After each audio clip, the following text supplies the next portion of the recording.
আফসোসের কথা, মানুষ রে, তোকে আমি স্তর বাই স্তর বানালাম।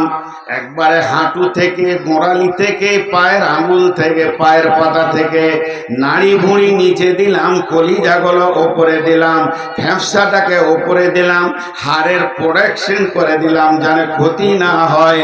তোকে এত সুন্দর করে আমি বানালাম, কিডনি দুটা তোর পেছনে হাড়ের পেছনে দিয়ে দিলাম, নাড়ি ভুঁড়িগুলো এখানে থাকলো। আস্তে আস্তে বানাতে বানাতে তোর আদালত, তোর যেটা ব্রেন, সেটা মাথায় দিলাম। এই যে স্তর দিয়ে কে বানালো বল? আমি আল্লাহ তোকে বানিয়েছি। এবারে একটা একটা পার্সের দামগুলো তুই একবার জেনে আসবি।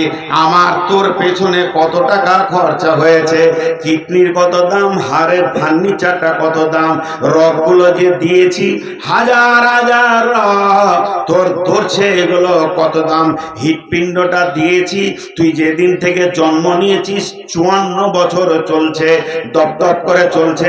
নূর মোহাম্মদ রে, এখনো পর্যন্ত এর বিগার ধরেনি। দুটি চোখে 25,000 করে 50,000 লেন্স দিয়ে তোকে আমি দেখাচ্ছি। জিভে 1.5 লক্ষ কোষের মাধ্যম দিয়ে তোকে আমি খাওয়াই। শুধু তাই নয়, ফি আই সুরাতিন মাশা আরাকাবাক, ভিতরকার কথা বলার পর এবার বাহ্যিক কথা বলছে। মাথার উপরে চুল দিলাম, ভুরু দিলাম, মোষ দিলাম, চোখের পাতা দিলাম, এইভাবে তোকে সুন্দর করে বাহ্যিক চেহারাটাও বানালাম। মা আমার, বোন আমার, আয়নার সামনে যখন আপনি দাঁড়াবেন, একবার আল্লাহকে বলবেন, হে আল্লাহ, তোমার শুকরিয়া করে শেষ করতে পারবো না। তুমি আমাকে নিজের হাতে তুলি ধরে কত সুন্দর করে বানিয়েছ।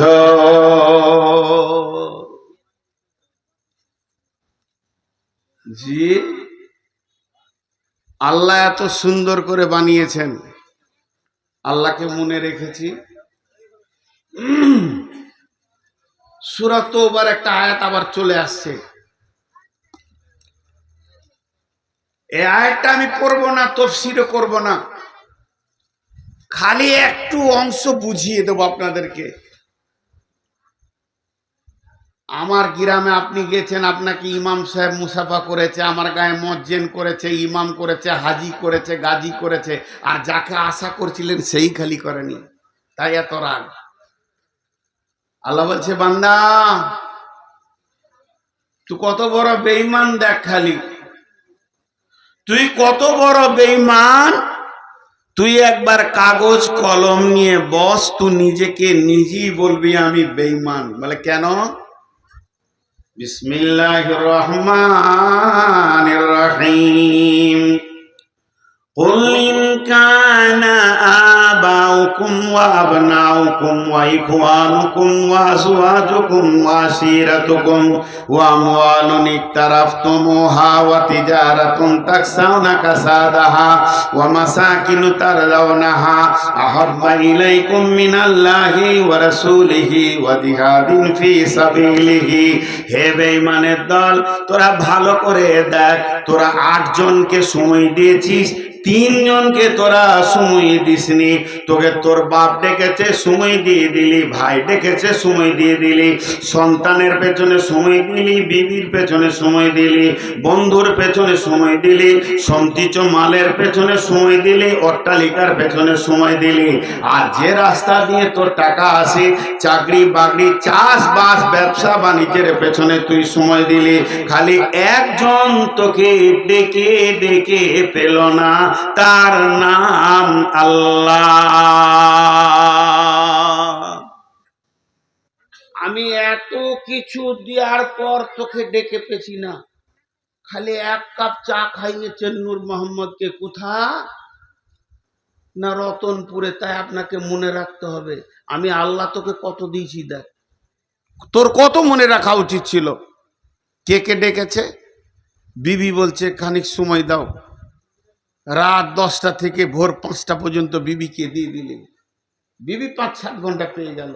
বেটা বলছে আমাকে সময় দাও আব্বা, স্কুলে দিয়ে এলি নিয়ে এলি, কলেজে দিয়ে এলি নিয়ে এলি, তার পেছনে টাকা পয়সা খরচা করলি, বাপকে সময় দিলি, তোর বাপ তোকে ডেকে পেয়ে গেল 2-4 ঘন্টা, বন্ধু কোথা থেকে বলে দিল ফোন করে বয়ারে জালসাই যাবি, তো দুজনা বের হয়ে 5 ঘন্টা বন্ধুকে দিয়ে দিলি, বাপ সময় পেল, বন্ধু সময় পেল, বেটা সময় পেল, বিবি সময় পেল, আর তোর সময় পেল কি নিজের সন্তান নিজের ভাই সময় পেল, আর সঞ্চিত মাল যে টাকা পয়সা ব্যাংকে রেখেছে সেই সময় পেল, যে ঘরটা বানিয়েছিস মিস্ত্রির পেছনে 10 ঘন্টা সেখানে সময় দিলি সে সময় পেল, আর সময় পেল তোর চাকরি বাবি ব্যবসা বাণিজ্য, মাঠ বলছে নিরেন দিতে হবে, এই গরমে ধানের ভিতরে ঢুকে নিরেন দিয়ে দিলি সে সময় পেল, খালি একজনা তোকে ডেকে পেছে না, হাইয়া আলা সালা আয় থাক।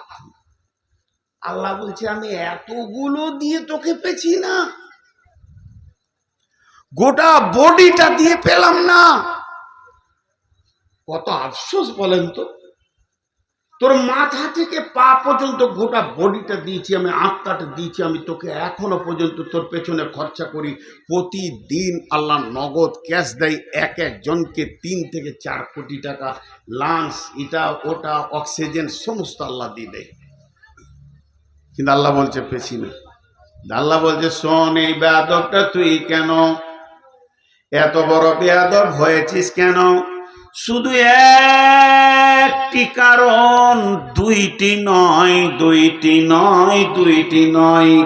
মানুষ মসজিদ ভুলেছে, আল্লাহ ভুলেছে, রসুল ভুলেছে, রসুলের চেহারাকে ভুলে গিয়ে দাড়ি চেঁচেছে, ইহুদি নাসারার চেহারাটা গ্রহণ করেছে, পোশাকে হিন্দুদেরকে গ্রহণ করেছে, কথাবার্তায় আর অন্য জাতিকে গ্রহণ করেছে, এরা সমস্ত কিছু আল্লাহকে ভুলে বসেছে। কারণ দুইটা নয়, কারণ হলো একটা, আল্লাহ বাল তুকাদ্দিবুনা বিদ্দিন, এরা আল্লাহ দিনকে, কিয়ামতের দিনকে এরা মিথ্যা আরোপ করেছে, কিয়ামতের এদের কোনো বিশ্বাসই নাই, যদিও মুখে বলে কিয়ামত আছে, ওইটাকে ওরা গল্পের জায়গায় রেখে দিয়েছে, ধারণার জায়গায় রেখে দিয়েছে, অরিজিনাল কিয়ামত কি কি হবে এটা একমাত্র বুঝেছে সাহাবীরা, এদের ভিতরে ওটা বোঝার ক্ষমতা নাই। আল্লাহ তাবারক ওয়া তাআলা এতগুলো পাস দেওয়ার পর কোন পাসকে পার্টিকুলার সামনে রেখে আল্লাহ কোন আয়াত নাজিল করেননি। এখন আমি মেন বক্তব্যে চলে এলাম। এতক্ষণ যা বললাম সার অংশটা গুটিয়ে দিই। আমার 30 সেকেন্ড লাগবে গোটা বক্তব্যটা বলতে, 30 সেকেন্ড লাগবে, 30 সেকেন্ড। মানুষ অবাধ বিয়াদব, আল্লাহকে মানে না, যা মন যায় তাই করে, আওয়ারা। হালাকে আল্লাহ সব দিয়েছেন। শেষ, যা বললাম সব বক্তব্যটা এখনই বলে নিলাম।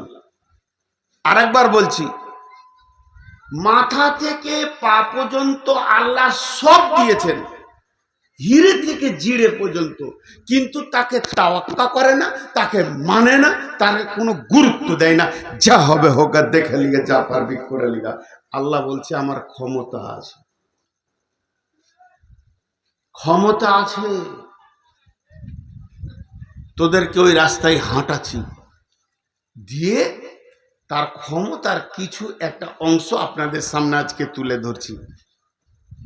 আজকে মেন আয়াতে চলে আসলাম, এবার যে আয়াতগুলো পড়েছি। বিসমিল্লাহির রহমানির রহিম। মা ইয়ালফিদু মিন কওলিন ইল্লা লাদাইহি রাকীবুন আতীদ। মা ইয়ালফিদু মিন কওলিন ইল্লা লাদাইহি রাকীবুন আতীদ। মা ইয়ালফিদু মিন কওলিন ইল্লা লাদাইহি রাকিবুন আতীদ।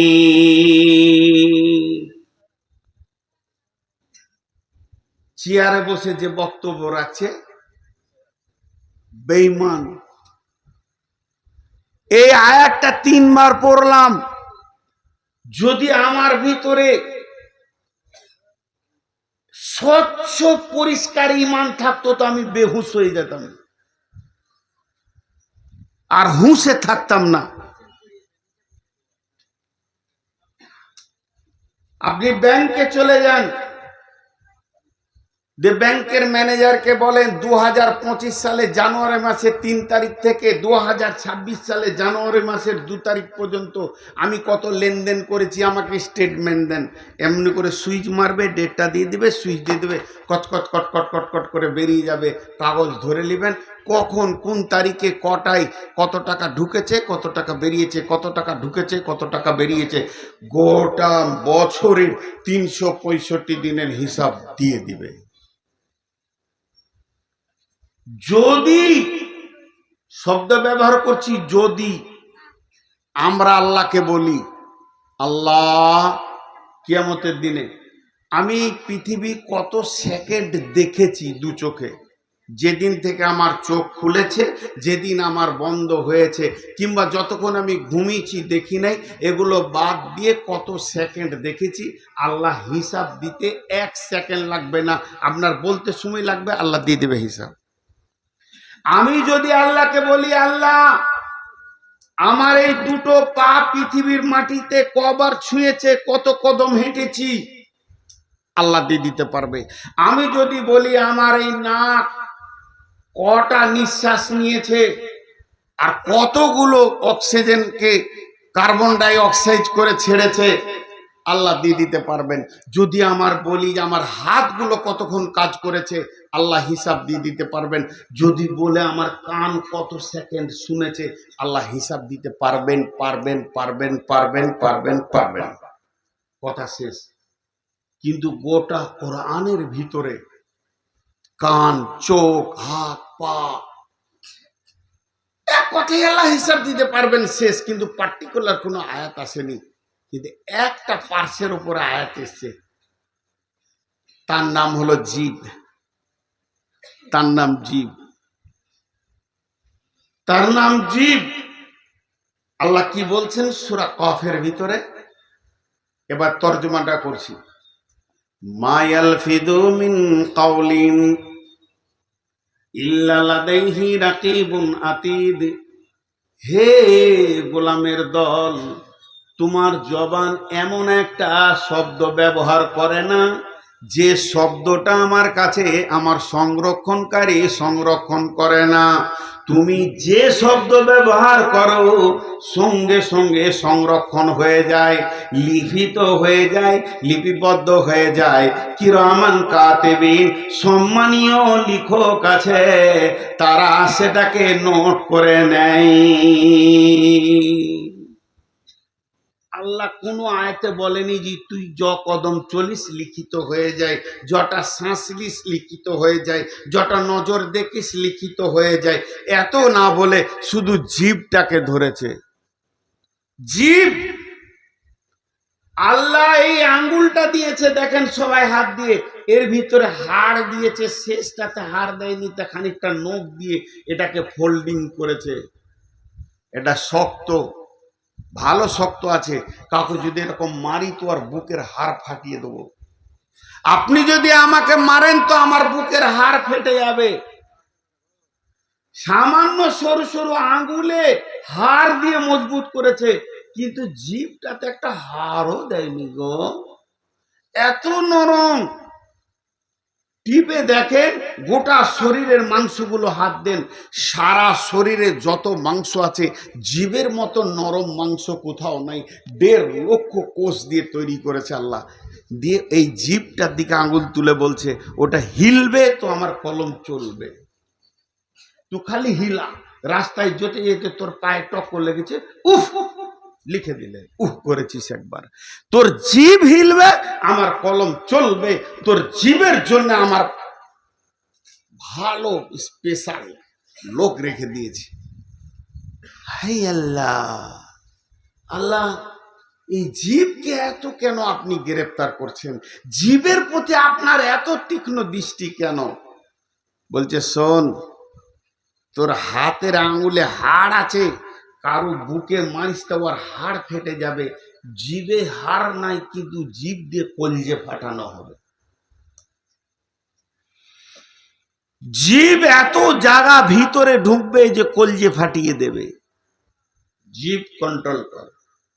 আমি জীবের ব্যাপারে খুব সূক্ষ্মদর্শী ভাইরা আমার। তাই একজন দার্শনিক বলছেন, এই মুখটা হলো দুই রকম। মুখটাকে তুমি ডাস্টবিন মনে করো কিংবা ফুলদানি মনে করো। শেখ সাদি আলাইহি রাহমা বলছেন, যদি তুমি মিষ্টি মিষ্টি কথা বলো, যদি তুমি ভালো কথা বলো, কাউলুন মারিফুন সাদকাতুন, ভালো কথা বলবে সাদকার মতো নেকি হবে। এখন আমি কথা বলছি সাদকার মতো নাকি হচ্ছে। কোরআনে আল্লাহ তাবারাক ওয়া তাআলা বলছেন, কালিমাতিন তাইয়্যিবাতিন কাশাজারাতিন তাইয়্যিবাতিন, কালিমাতিন খাবিসাতিন কাশাজারাতিন খাবিসাতিন। যদি কেউ ভালো কথা বলে, সে একটা ভালো গাছ লাগিয়ে দিল, আর সাজারাতিন তাইয়্যিবাতিন, ভালো গাছ লাগিয়ে দিল। যে খারাপ কথা বলবে, সে একটা খারাপ গাছ লাগিয়ে দেবে। আপনি এখানে একটা আঙ্গুরের গাছ লাগালেন, আমের গাছ লাগালেন, আর একটা এখানে নিমের গাছ লাগালেন, কালমেঘের গাছ লাগালেন। এর যত ফল হবে তেতো হবে, ওই ফল থেকে আবার গাছ হবে, আবার গাছ হতে হতে জায়গাটা জঙ্গল হয়ে ভর্তি হয়ে যাবে। সমস্ত গাছ তেতো হবে, কোনোটা মিষ্টি হবে না। আর এই ফলগুলো মিষ্টি, যত পড়বে তত ফল হবে, ফল থেকে গাছ হবে, গাছ থেকে মিষ্টি হবে। অতএব তুমি জীবনে ভালো কথা বলো, ভালো কথা বললে সমাজে তোমার ভালো নাম হবে, আল্লাহর কাছে খাতাটা তোমার ভালো থেকে যাবে। সবুজ কালিতে লেখা হবে, কালো কালিতে লেখা হবে না, লাল কালিতে লেখা হবে না। জিন্দেগিতে তুমি জবানকে ভালো ব্যবহার করেছো, এর ব্যাপারে তোমার প্রমাণ হয়ে যাবে। তাহলে তুমি নেকি পাবে। কালেমাতে কাউলুন মারিফুন কাসাদাকাতুন, বিশ্বনবী বলছেন, ভালো কথা বলবে তো একটা একটা ভাষা থেকে তুমি সাদকার নেকি পাবে। একটা খাসি সাদকা করা, গরু সাদকা করা, মসজিদ বানিয়ে দেওয়া, সাদাকাতে জারিয়া করা, যেমন সাদকার নেকি আছে, তোমার প্রত্যেকটি কথায় কথায় ওই রকম নেকি আছে। অতএব তুমি ভালো কথা বলবে, সমাজে তোমার নেকি হতে থাকবে।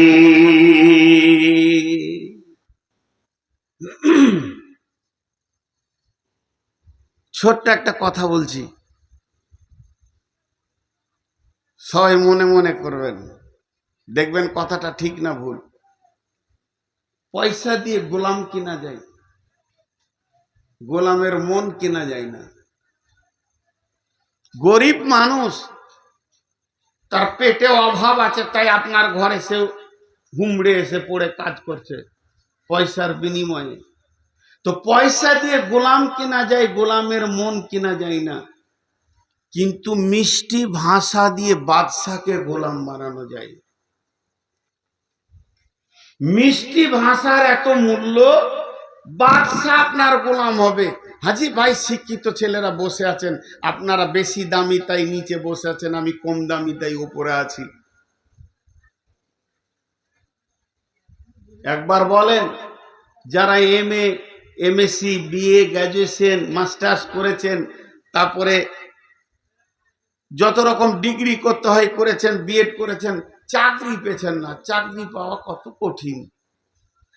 এমন একটা যুগ জামানা এসেছে, 20 লাখ দাও, 15 লাখ দাও, 10 লাখ দাও, গরিবের ছেলে তো ওদিকে তাকাইছি না। গরিবের ছেলে বলছে লেখাপড়া শিখলাম, চ হাটে সবজি বেচে খাবো, না টোটো কিনবো, চাকরি করবো চিন্তায় আসছে না। কিন্তু মিষ্টি ভাষায় কত কাজ হয় জানেন? সত্য ঘটনা, আমাদের দেশের, পার্শ্ব দেশের ঘটনা। একটা ছেলে মাস্টার্স করেছে, হেমসেম চেহারা, দেখতে ভালো, ডিগ্রি ভালো, রেজাল্ট ভালো, সব ভালো, কিন্তু ভালো নাই একটা, গরিব। একদিন খেতে পাই, একদিন পাই না। সকালে ভাত পেলে বিকালে মুড়ি খেতে হয়, এত গরিব। বাপ মারা গেছে, মা অসুস্থ, বাড়িতে বোন আছে, বিয়ে দিতে হবে, আর মাস্টার্স করেছে ছেলেটা, কত বিবেকে ধাক্কা লাগে। এই রকম একটা ছেলে আর কাজ খুঁজে পেয়েছে না, হাই রোডের ধারে একটা হোটেলে থালা ধোয়ার কাজে লেগেছে, থালা ধোয়ার কাজে লেগেছে। হোটেলে মাতাল, চোর, লম্পট, ডাকাবাজ, লুচ্চা, গুন্ডা, মাফিয়া খাবে, আর ওই থালাটা তুলবে, আর ওই শিক্ষিত ছেলে হাত দিয়ে ধুবে, ধুয়ে আবার দিবে, পানি লে আই, হুকুম। কিন্তু শিক্ষার একটা মূল্য আছে। রাত 12টায় লাইন হোটেলে কাজ করছে, থালা খাবার দিচ্ছে, কাছে একজন বিখ্যাত লোক, যার হাতে সরকারের চাকরি, বাংলার কথা বলছি, পূর্ব দেশের, সে অনেক রাত্রিতে সফর করছিল, হোটেলে উঠেছে একটু টিফিন করবে, ছেলেটা যখন খাবার দিয়েছে, চেহারাটা দেখে তো বড় লোকের ছেলে মনে হচ্ছে। কিরে বাবা, তোমার বাড়ি কোথায়? স্যার আমার বাড়ি সিরাজগঞ্জে। কি করো তুমি? সেই হোটেলে কাজ করো, আজকে নাইটে ডিউটি আছে। পড়াশোনা করেছো? তোমাকে তো দেখে শিক্ষিত মনে হচ্ছে। শিক্ষিতের একটা ধরন থাকবে, খাবারটা পরিবেশন করা, পানি ঢেলে দেওয়া, এতে ও অনেক মুগ্ধ হয়ে গেছে। বলছে স্যার আমি মাস্টার্স করেছি। ও, সার্টিফিকেট দেখাতে পারবে? মোবাইলে ছবি দেখিয়েছি, অরিজিনাল গুলো বাড়িতে আছে। আচ্ছা ঠিক আছে, তুমি এক কাজ করো, কালকে আমাকে ঢাকায় দেখা করিও। একটু ভাষা মিষ্টি, ভাষা, জীবের ভাষাতে চাকরি হয়ে গেল তার।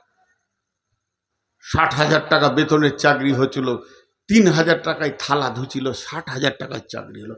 মুখের ভাষা, জীব এমন একটা জিনিস, মানে মানুষের কলিজাকে ফেড়ে দুভাগ করে দিতে পারে।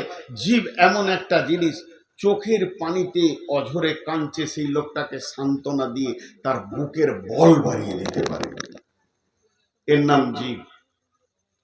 এই জন্য আল্লাহ বলছেন, আল্লাহ এ কথা বলার কারণ, গোলাম তোমার জীবের সাবধানতা অবলম্বন করে এ কথা বলেননি, বরং আল্লাহ আরো গভীর কথা বলে দিলেন, গোলাম রে, তোমার জীবনে জীব যতদিন চলবে আমার তীক্ষ্ণ দৃষ্টি সেখানে রয়েছে। অতএব তুমি জীবকে কন্ট্রোল করে ব্যবহার করো, জীবকে অপব্যবহার করিও না, জীবকে তুমি সুন্দরভাবে ব্যবহার করো আর ভালোভাবে ব্যবহার করো। জীবে নোংরা ভাষা বলবে না, নোংরা ভাষা বলাটাও গুনাহ, তোমাকে নোংরা ভাষা বলতে দেওয়া হবে না।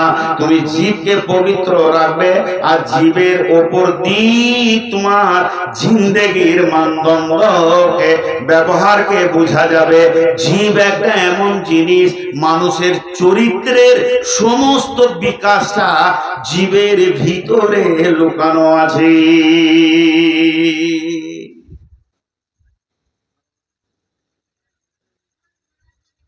আল্লাহর রাস্তে বলছি, চেহারা চরিত্র দুটো আলাদা জিনিস। চেহারা চরিত্র দুটো আলাদা জিনিস। আর একবার বলছি, যেটা 3বার বলবো এটা ভাববেন যে গুরুত্বপূর্ণ জিনিস আছে। চেহারা আর চরিত্র আলাদা জিনিস। আবু লাহাবের নাম সম্ভব আব্দুর রহমান, তাব্বাত ইয়াদা আবি লাহাবি ওয়া তাব। আবু লাহাবের আসল নাম আব্দুর রহমান, কিন্তু ওকে আবু লাহাব কেন বলা হতো? লাহাব বলা হয় অগ্নিশিখা, আগুনকে জ্বালিয়ে দেন, যে লাল টকটকে আগুনে যে লতিটা ওপর দিকে উঠে, যেখানে কিছু লকড়ি টকড়ি থাকে না, এই পর্যন্ত লকড়ি আছে, আগুনটা এত বড় জ্বলছে, লতিটা ওইটা দেখতে এত সুন্দর। তা আবু লাহাব লোকটা ছিল পরিষ্কার সুন্দর চেহারা, তাই ওকে বলা হয়েছিল অগ্নিশিখার বাপ। মানে কত দেখতে সুন্দর ছিল। তাহলে ওর চেহারা ছিল সুন্দর, চরিত্র ছিল কালো আলকাতরার থেকে খারাপ।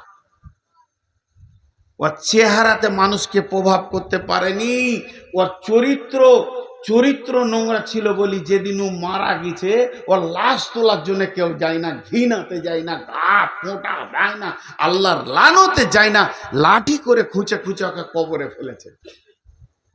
শুধু চেহারা থাকলে হবে না। চলেন হযরতে বেলালের দিকে। বেলাল দেখতে ছিল কালো, নাক মোটা, ঠোঁট মোটা, চোখ গলা বিভৎস, চামড়াটা মনে হচ্ছে আলকাতরা দিয়ে পালিশ করেছে, জুতোর পালিশের মতো, গোটা শরীরটা বিভৎস কালো ছিল, কিন্তু চরিত্র ছিল সুন্দর, উজ্জ্বল।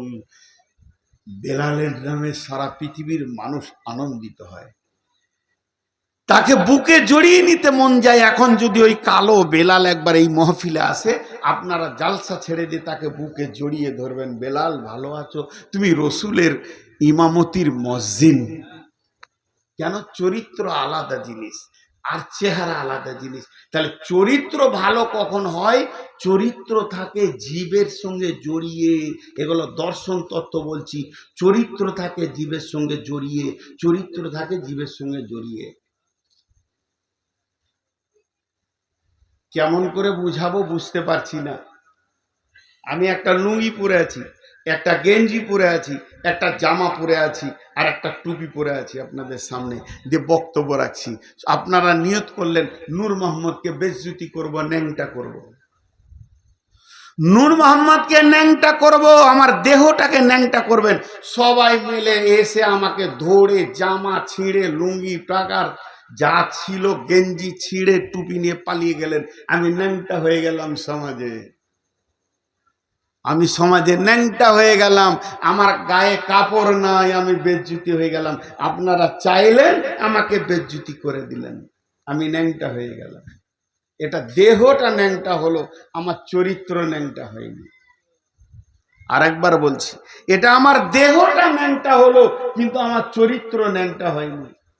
কারো যদি চরিত্র ন্যাংটা করতে হয়, তাহলে কাপড় টানতে হবে না, ওর গায়ে আরো দুটো চাদর চড়িয়ে দেন, একটা হাজি রুমাল গলা মাথায় দেন, আরো ভালো ভালো জুব্বা দিয়ে দেন, কিন্তু ওকে একবার রাগিয়ে দেন। কাপড় খুলে গেলে যেমন মানুষ ন্যাংটা হয়ে যায়, জিভ খুলে গেলে চরিত্র ন্যাংটা হয়ে যায়। দেখে মনে হবে সাহেব লোক, যখন ফরফর করে খিস্তি বের হবে মুখ দিয়ে, একবার বড় জুব্বার মাথায় আরবি রুমাল পরে কাঁচা কাঁচা মা বোন তুলে খিস্তি করতে লাগলাম, তখন লোক ঘৃণাতে মুখে হাত দিয়ে আমার কাছ থেকে পালাবে। আমার দেহটা ন্যাংটো হয়েছিল, এত লজ্জার কথা নয়। যেদিন আমার চরিত্রটা ন্যাংটো হয়ে গেল, সেইটা হলো সব থেকে বড় নোংরা। আর চরিত্র কোথা লুকিয়ে থাকে? জীবের নিচে। এই জন্য জীবকে আল্লাহ কন্ট্রোল করতে বলছেন, জীবকে কন্ট্রোল করতে বলছেন, জীবকে কন্ট্রোল করতে বলছেন। মানুষ সারা জীবনে টোটাল 4 রকম কথা বলে। এটা একটা দর্শন তত্ত্ব দিচ্ছি, তারপরে দ্বিতীয় আয়াতে যাব এটার পর। মানুষ সারা জীবনে 4 রকম কথা বলে, আপনারা 5 রকম বের করতে পারবেন না। আমি একবার গুনিয়ে দিচ্ছি। ভালো কথা, খারাপ কথা, ভালো কথা, খারাপ কথা, প্রয়োজনীয় কথা, অপ্রয়োজনীয় কথা, 4টা কথা বলে। কোরআনের আয়াত আছে, কোরআনের আয়াত আছে, আয়াত দিব আপনাদের সামনে। ভালো কথা, এই যে আমি আপনাদেরকে যেগুলো বলছি এগুলো ভালো কথা। এই ভালো কথা যতক্ষণ বলবো নেকি হবে, শুননেওয়ালা নেকি হবে, বলনেওয়ালা নেকি হবে। 2 নম্বর হচ্ছে খারাপ কথা, গীবত করা, পরনিন্দা, পরচর্চা, কুবুদ্ধি দেওয়া, মানুষকে মানে খারাপ কাজে উদ্বুদ্ধ করা, গুনার কথা বলা, আর সিনেমার কথা বলা, গল্প করা, মিথ্যা কথা বলা, এগুলো হলো খারাপ কথা। যতক্ষণ বলবে গুনাহ হবে, গুনাহ হবে, গুনাহ হবে, তাহলে একটা নেকি হলো আর একটা গুনাহ হলো।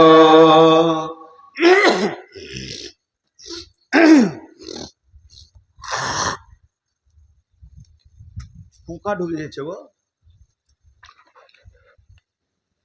জীবনে যে কত পোকা খেলাম। ভালো কথা আর খারাপ কথাটা বুঝে নিলেন। এখন বলছি কিংবা আপনার মা আপনাকে আব্বা বলছে বাবা নামাজ পড়ো রোজা রাখো, আপনিও বন্ধুকে বলছেন নামাজ পড়ো রোজা রাখো, এটা ভালো কথা। আবার খারাপ কথা গালি দেওয়া গান করা দুটো হলো। 3 নম্বর প্রয়োজনীয় কথা, স্বামী স্ত্রী কথা চলছে, হঠাৎ বিবি বলল আপনি বাজারে যান, পটল আনেন, বেগুন আনেন, আলু আনেন, পেঁয়াজ নাই নিয়ে আসেন। আপনি ছেলেকে বললেন বাবা তুমি ব্যাগটা নিয়ে চলে যাও, এই কাজগুলো মালগুলো নিয়ে এসো। আর একজনকে বললে বাবা তুমি ধানগুলোকে দেখো। এই যে কথা, প্রয়োজনীয় কথা, যখন মানুষের প্রয়োজন হলে বাপ বেটা বন্ধু বান্ধব কথা বলে। আপনি দোকানে কথা বলছেন, খরিদ্দারের সঙ্গে কি নেবে বলো, কি দিবে বলো, এত টাকা দাম, এতটা দেন, এই পরিমাণ নিব, এইটা নিব, ওইটা নিব, এত হলো। এই যে কথাগুলো চলছে, প্রয়োজনীয় যত কথা আছে মুখ দিয়ে বের হলে কথাগুলো নেকি পাওয়া যাবে, এগুলো সৎকার নেকি পাওয়া যাবে, এগুলো কাজে লাগবে। আর একটা হলো অপ্রয়োজনীয় কথা, কোন প্রয়োজন নাই, চায়ের দোকানে বসে মেশিনের মতো চলছে। অপ্রয়োজনীয় কথাগুলো বড় খতরনাক হবে। যারা অপ্রয়োজন কথা বলে তারা জান্নাতে যেতে পারবে না। এ ব্যাপারে আয়াত রয়েছে আল্লাহর কালাম পাকের ভিতরে, প্রয়োজনীয় বাইরে কথা বলা জান্নাতে যেতে পারবে না। অপ্রয়োজনীয় অতিরিক্ত কথা কি গীবত, পরনিন্দা, পরচর্চা বলা হয়েছে। আর অপ্রয়োজনীয় কথাটি সমাজকে নষ্ট করে দেয়, সমাজকে শেষ করে দেয়। এর জন্য আল্লাহ তাবারক ওয়া তাআলা বলছেন শুনে নাও, তুমি তোমার জিভকে কন্ট্রোল করো, সমাজ কন্ট্রোল হয়ে যাবে। জিভ এত বড় খতরনাক জিনিস, গোটা সমাজকে কেটে তছনছ করে দেয়। আপনার হাতে দা আছে, কলা গাছ কেটে যাবে। আপনার হাতে কাঠি আছে, আপনি বাঁশ কেটে দেবেন। আপনার হাতে কুড়ুল আছে, গ্রামের গাছগুলো কেটে ফেলে দেওয়া যাবে। কিন্তু সমাজ কাটার মতো কোনো আজ পর্যন্ত অস্ত্র আসেনি। আপনি যদি তালোয়ার টানে গোটা গায়ে 20 পাক ঘুরিয়ে দেন যে সমাজ কেটে গেছে, না কাটলো না। একমাত্র সমাজকে কাটতে পারে জিভ। বাপ বেটার মধ্যে বিচ্ছেদ করে জিভ নামে তালোয়ার, স্বামী স্ত্রী বিচ্ছেদ করে জিভ নামে তালোয়ার। এই তালোয়ারটা এত কঠিন জিনিস, সমাজ সোশ্যালকে কেটে শেষ করে দেয়। এর জন্য আল্লাহ তাবারক ওয়া তাআলা বলছেন হুঁশিয়ার হও, জিভের ব্যাপারে জিভকে কন্ট্রোল করো। অপ্রয়োজনীয় কথা বলে, একবারে প্রসঙ্গর বাইরে দৌড়ছি এখন আমি, আপনাদেরকে অবাক লাগবে। কি কথা বলতে বলতে কি বলছে, জান্নাতে সব থেকে দামি নিয়ামত কি? হুর। কেউ বলবে না হুর লয় ভালো ভালো খাবার, রেশমের পোশাক, সারাবান্ত হুরা, কত জিনিস জান্নাতে ঢের লেগে আছে। ধ্যান দেন 2 মিনিট, ধ্যান দেন 2 মিনিট, ধ্যান দেন। জান্নাতে সব থেকে দামি দামি নিয়ামত আছে, পোশাক আছে, আশাক আছে। সবাইকে একটা করে কাগজ কলম দিয়েছি, মনে মনে মনে মনে ঠিক করেন। আমি একটা কথা বলবো, 3টে করে ফলের নাম লিখেন, 3টে করে ফল। যে ফলটা যত ভালোবাসেন তাকে 1 নম্বরে দেন, তারপরে 2 নম্বর, তারপরে 3 নম্বর। আপনারা একবার মুখ খুলেন, এখানে 500,000 লোক বসে আছেন, আমি 500,000 কলম আর কাগজ দিলাম, দিয়ে বললাম 3টে করে ফলের নাম লিখে জমা করেন, সবারই লেখাগুলা কি এক হবে? কেউ মুখ খুলেনি না, আমি ওটা বলছি না, কেউ মুখ খুললো না, এটা বলছি। কেন খুললেন না ভাই? আমি তো জিজ্ঞেস করলাম, আমি তো একটা মানুষ, আমি তো আপনাদেরকে একটা প্রশ্ন করলাম। আমি গাড়ি থেকে নেমছি, আপনি যে বলেন আসসালামু আলাইকুম, রাখাল্লাম না, মৌলানা কেমন আছেন, রাখাল্লাম না, আপনাকে কেমন লাগবে? এখন যে আমি জিজ্ঞেস করছি আপনারা উত্তর দিলেন না, তাহলে আমাকে কেমন লাগছে? আমি তো মানুষ, আমি তো চাইছি আপনার সাউন্ডটা। আরেকবার জিজ্ঞেস করছি, এখানে 1000 লোক আছেন, 1000টা খাতা আর 1000টা কলম দিলাম আর বললাম 3টে করে ফলের নাম লিখেন, নিজে নিজের চয়েস, সবারই কি এক হবে? আমাকে যে কলমটা দিবেন আমি প্রথমে লিখবো 1 নম্বরে আম ভালোবাসি, 2 নম্বরে মুসম্বি ভালোবাসি আমি খুব, 3 নম্বরে আমি লেবু ভালোবাসি। আমার সাথে আপনারটা নাই মিলতে পারে। তেমনি জান্নাতে যত নিয়ামতের কথা শুনেছেন, যদি বলা হয় কোনটা আপনি চয়েস করেন, সবারই এক হবে না। কিন্তু সব কথা বাদ দেন, আপনার চয়েসের থেকে নবীজির চয়েস দামি কিনা বলেন, বলেন, স্বীকার করেন। আর নবীজির থেকে চয়েস বেশি দামি হলো আল্লাহ। জান্নাতে সব থেকে দামি নিয়ামত কি? আল্লাহ বলছেন 5টা 6টা নিয়ামতের নাম করছেন, সিরিয়ালে 1 নম্বরে কাকে দিচ্ছেন দেখেন। বিসমিল্লাহির রহমানির রহিম। ফি জান্নাতিন আলিয়া লা তাসমাউ ফিহা লাগিয়া ফিহা আইনুন জারিয়া ফিহা সুরুরুম মারফুয়া ওয়া আকওয়াবুম মাওদুয়া ওয়া নামারিকু মাসফুফা ওয়া জারাবিয়্যু মাবসুসা। 6টা নিয়ামতের কথা আল্লাহ জান্নাতে বললেন। আরেকবার বলছি, 6টা নিয়ামতের কথা আল্লাহ জান্নাতের বলছে। ফি জান্নাতিন আলিয়া লা তাসমাউ ফিহা লাগিয়া ফিহা আইনুন জারিয়া ফিহা সুরুরুম মারফুয়া ওয়া আকওয়াবুম মাওদুয়া ওয়া নামারিকু মাসফুফা ওয়া জারাবিয়্যু মাবসুসা। একবার মুখ খোলেন, আল্লাহ কটা নিয়ামতের কথা বললেন? সবাই বলেন কটা বললেন? 6টা। সিরিয়াল নম্বর 1 কাকে দিলেন? মৌলানাকে জিজ্ঞেস করেন। সিরিয়াল নম্বর 1 দিয়েছে ফি লা তাসমাউ ফিহা লাগিয়া, তোমরা জান্নাতের ভিতরে অতিরিক্ত ফজুল কথা শুনতে পাবে না। এটা খাবার লাই, এটা পোশাক লাই, এটা হুরপারি লাই, এটা সারাবান তোহরা লাই। 6টা জান্নাতের নিয়ামতের কথা বললেন আল্লাহ, সিরিয়াল নম্বর 1 দিলেন। আমি যেমন সিরিয়াল নম্বর 1 দিব ফলের মধ্যে আমকে, আল্লাহর মতো ব্রেন, আল্লাহর মতো মাবুদ সিরিয়াল নম্বর 1 দিচ্ছে, সেখানে অতিরিক্ত কথা শুনতে পাবে না। কেন গো?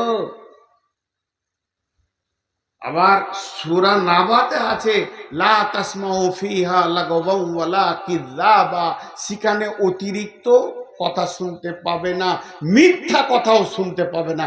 জান্নাতের ভিতরে মিথ্যা শব্দটা থাকবে না। লে মজা,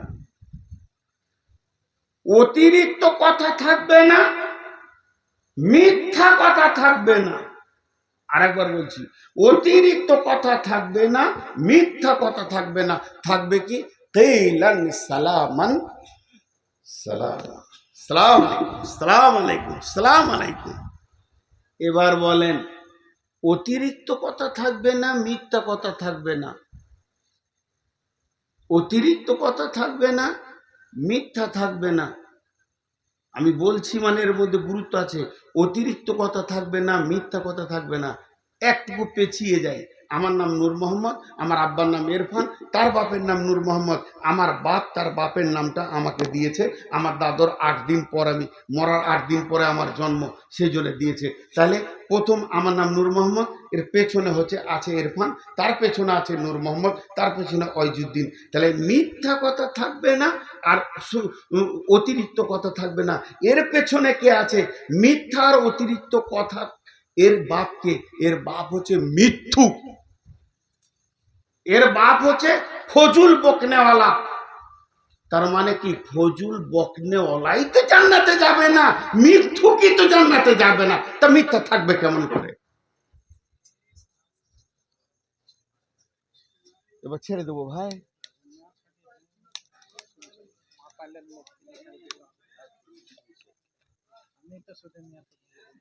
জি ভাই, ভালো লাগছে না যে আমার শরীর চলে না, আপনি আছেন বলে আমি বলছি সাহসে। দে রে বাপ, আপনাদের বিরক্ত লাগছে নাকি? উঠে যাবে নাকি গো? শেষ করে দিই। একটা 12টা বলবো, আমার দিল কত বড়, আপনার দিল ছোট। দে রে বাবা। এবার আমি একটা কথা বলছি, একটা উদাহরণ দিব। উদাহরণটা খুব মন দিয়ে শুনলে বুঝে নেবেন যে মিথ্যুক যারা আর যারা চায়ের দোকানে বসে অতিরিক্ত কথা বলে তাদের জিন্দেগির শেষ পরিণতিটা বুঝে নেবেন। শেষ পরিণতি বুঝে নেবেন। আগে একটা খ্রিস্টান দার্শনিকদের কথা বলি, নাম ডেল কার্নেগি, বড় বড় কথা বলে। এর একটা কথা বলি, এই কথাটা একটু ধ্যান দেন, তাহলে মিথ্যুক আর অতিরিক্ত ভেদ ভেদে লোক এরা দুজনা কি অবস্থায় থাকবে। বেশি বকতে হয় না, খামকা বেশি বকতে হয় না। চলেন একটু পেছিয়ে যাই।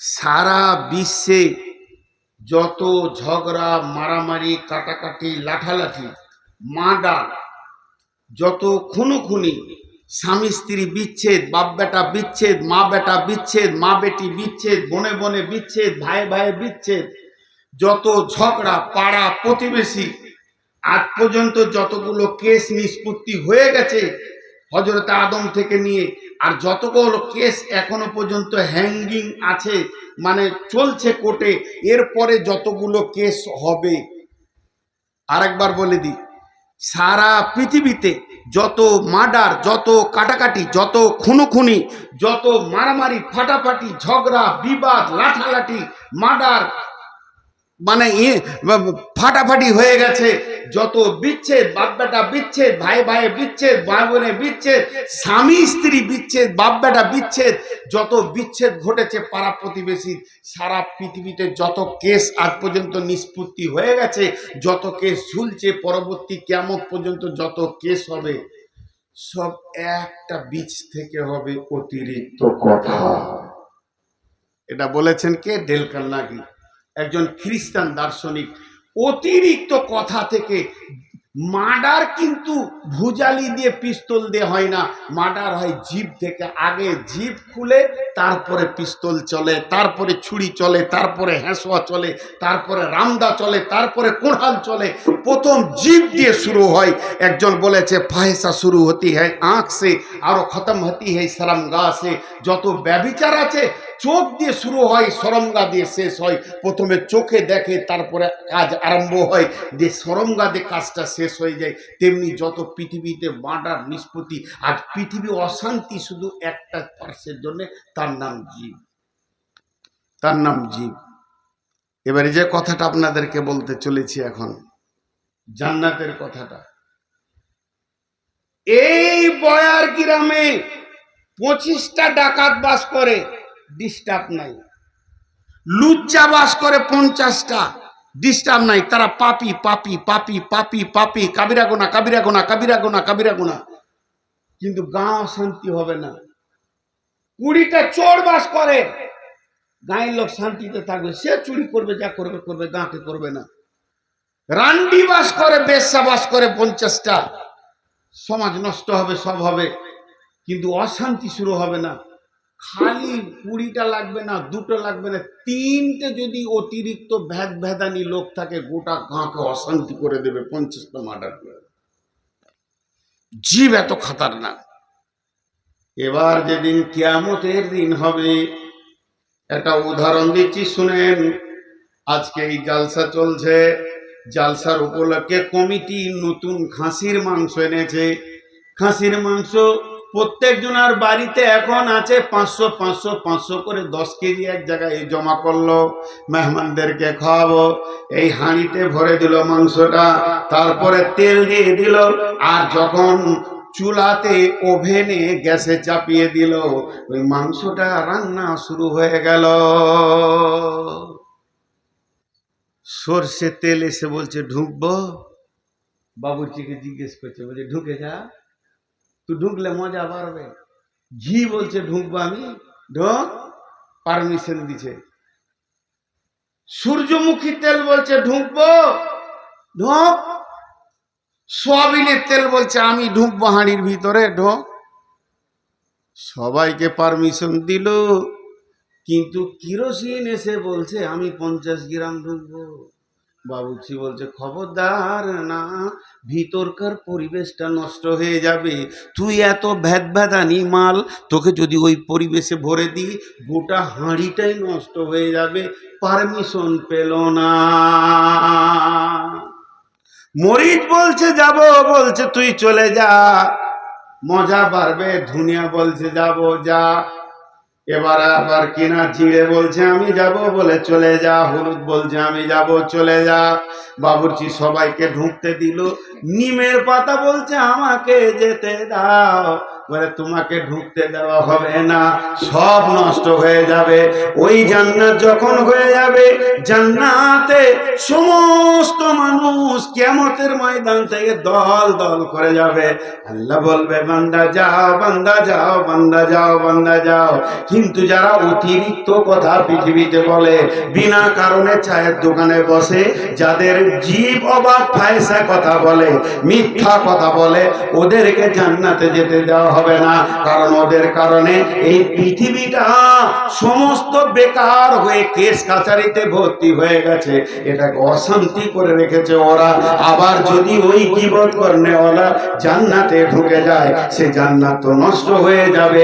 তার জন্য আল্লাহ কালাম পাকের মধ্যে বলছেন লা তাসমাউ ফিহা লাগাবুন ওয়ালা কিযাবা, সেখানে মিথ্যা কথা পাবে না, অতিরিক্ত কথা পাবে না। তার মানে অতিরিক্ত কথা বলনে ওয়ালা, মিথ্যা বলনে ওয়ালাকে আমি জান্নাতে এর পারমিশন দিব না। জীবকে সামালেন, জীবকে সামালেন। জীব বড় খাতারনাক। জীবে যে কত কাজ হয়। শেখ সাদি আলাইহির রহমার একটা কথা বলবো, আগে এই আয়াতটা তরজমা করি। বিসমিল্লাহির রহমানির রহিম। ইয়া আইয়ুহাল্লাযীনা আমানুস্তানিবু কাসীরাম মিনাজ জান্নি। ইয়া আইয়ুহাল্লাযীনা আমানুস্তানিবু কাসীরাম মিনাজ জান্নি। হে আল্লাহ, বিরাট বড় গোডাউন, তালাটা 1 কেজি ছোট। বিরাট বড় গোডাউন, তালাটা হাজি 500 গ্রামের ছোট। তালাটা এত বড়, চাবিটা বড় 25 গ্রামের এখানে রাখা হবে। চাবিটা যদি কেউ পেয়ে যায় তো গোডাউন লুট। চাবিটাকে সামালো। আল্লাহ তাবারাক ওয়া তাআলা বলছেন গীবত, পরনিন্দা, পরচর্চা, গালি গালাজ, মিথ্যা কথা বলা, মিথ্যা সাক্ষী দেওয়া, গান করা, আপনার কি না মিথ্যা কথা বলা, সাক্ষী দেওয়া, জীবের যতগুলো গুনাহ আছে করা, তার একটাই চাবি। এই চাবিটা যদি কেউ পেয়ে যায়, গোডাউনে যত মাল আছে সে উজাড় করে দেবে। সেইটার নাম হচ্ছে জান। দান দান দান শব্দের অর্থ হলো অনুমান, আইডিয়া করা, গুমান করা। অনুমান করা যাবে না।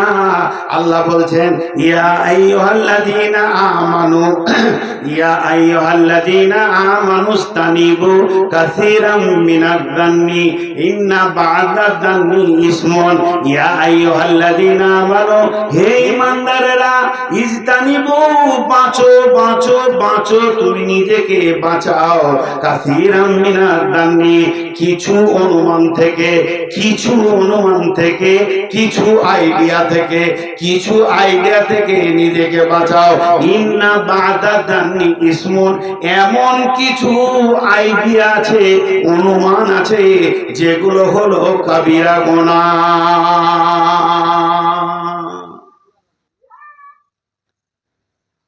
কে রে ভাই, পেছনে শিয়াল আছে না মানুষ আছে? দেখো তো কে আছে, বকছে। হ্যাঁ, ওদের হুঁশই নেই। কি ভাই, এবার কথাটা দেখেন, এখানে কত মজা আছে। আল্লাহ বলছে তোমরা অনুমান থেকে নিজে বাঁচো। এখানে দুটো শব্দ বললেন। আমার বড় ভাই বসে আছেন, ওস্তাদ ভাজন আমার, উনি আমাকে বলছেন নূর মোহাম্মদ তুমি রতনপুর দিয়ে এখন যেও না। আপনি বলছেন রতনপুর দিয়ে যেন না, গাঁওয়ালা বলছে রতনপুর দিয়ে যেন না, এলাকাওয়ালা বলছে রতনপুর দিয়ে যেন না। আমি গুরুত্ব দিতেও পারি, যদি না দিত গুনাহ হবে না, আমি ওই দিকেই চলে গেলাম।